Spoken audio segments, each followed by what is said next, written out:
The Chevy Trax was one of the trailblazers of this new pack of smaller crossover vehicles that we're starting to see enter the marketplace. Think of the HR-V from Honda, the CX-3 from Mazda, but Chevy was into the game early with this subcompact crossover vehicle. And because General Motors is such a massive company with 10 million vehicles sold worldwide, they can pull from other markets. The Korean development arm are the ones that came up with this product, and it's sold around the world.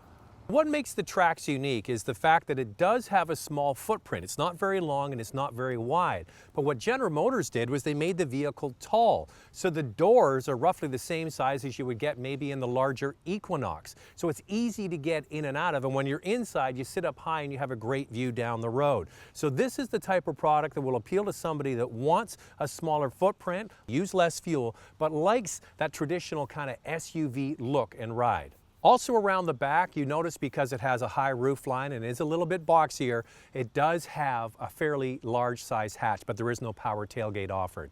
Let's have a look inside and you'll see why this vehicle is unique. Okay, I'm going to run through some things that are not good about this Trax before I highlight some of the reasons why it does have an appeal. First of all, no heated seats available in Canada. Come on, that's just a joke. Also, the whole dash is covered in hard, cheap-looking plastic. Now, at the lower price point, around $21,000, that could be forgiven, but on the higher-end trims, that's just not acceptable. Also, you see there's a display audio screen here. It's good news. It has a backup camera. There's no volume knob. Now, I know a lot of people say, come on, Zach, there's one on the steering wheel, but you know what? I just like to be able to turn it down quickly. I don't know. I don't like that. So no heated seats, no volume knob, and the cheap plastic looking dashboard. So those are all kinds of negatives. But on the plus side, this vehicle has a nice open and airy feel to it. You really sit up quite high. I mentioned at the beginning, you've got the high roof line, therefore the seats sit higher.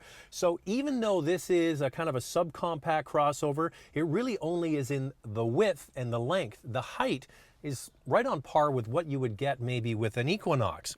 In addition, the back seat is rather useful. Sure, you sit kind of upright in those back seats, but that's okay. This is not an expensive vehicle, and the cargo space is pretty good and on par, if not better, than you would get with some of its major competitors. Now, there's only one armrest. There's none for the passenger, and there's no center console here like with a lid to put things inside. What they have done though is they've turned that area where there would be a storage bin and made it into 4 cup holders. So cup holders not an issue with this product, and in the back you even get cup holders in the armrest for rear passengers. So a lot of thoughtful touches went into the design of this vehicle. Also the doors, you know, I just drove a Range Rover recently and you couldn't put a water bottle in the door, but you can in a Chevy Trax, and there's all kinds of little cubby holes and areas to put things. So design-wise, it's quite well thought out. Now the head unit is so simple and easy to use. General Motors does a very good job with this. You can figure that out in about 10 minutes tops. There's a digital instrument cluster as well, and a leather-wrapped steering wheel on some models. So there are some very nice attributes to this vehicle and some that really need to be updated, and more on that in a moment. So this Trax isn't a powerhouse vehicle and is not meant to be. It's meant to be a vehicle that gets a good fuel economy and move people around quite effortlessly, and on that front, it does a good job. So this vehicle has a 1.4 liter 4-cylinder engine with 138 horsepower, but more importantly, 148 pound-feet of torque, and it goes through a 6-speed automatic transmission. In Canada, here's something that's unique. We do get a manual transmission on the base model front-wheel drive only. So that's something special for our Canadian marketplace. But it's actually kind of a fun little vehicle to drive. The gearing is very good, and it gets the most out of the turbocharged engine. In addition, this vehicle has what's called a torsion beam rear suspension. So it's not an independent rear suspension, but GM does a very good job on its small vehicles of providing a compliant ride. And I'm driving over some bumpy roads right now, and it's doing a pretty good job. So they do a very good job with their smaller vehicles, insulating the road and providing a fairly quiet ride, and this Trax falls into that camp. Now, a lot of turbocharged 4-cylinder engines don't get good fuel economy. On paper they do, but when you drive them in real-world situations, they can really suck fuel.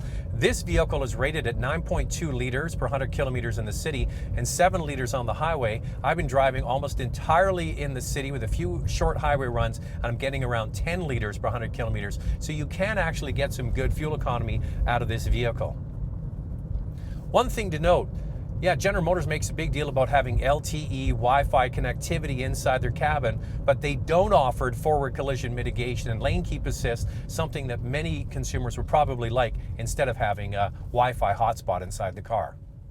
Now, General Motors is making no bones about it. They think that this Trax is targeted at women. And one of the things that women love about utility vehicles is the high seating position and a good commanding view over the hood and down the road. And this vehicle does that perfectly. Even though it's small, you feel like you're driving something bigger. Now, the pricing on the Trax starts at around $21,000 here in Canada. It goes up to about $31,000. I really don't think that higher end trim is worth the money.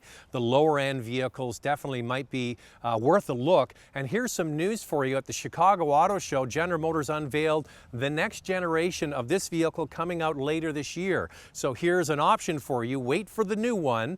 It's going to be an updated version of this product, or maybe get a really good deal on a 2016 model. The biggest advantage of this vehicle is the height. It's easy to get in and out of, and it's actually kind of fun to drive.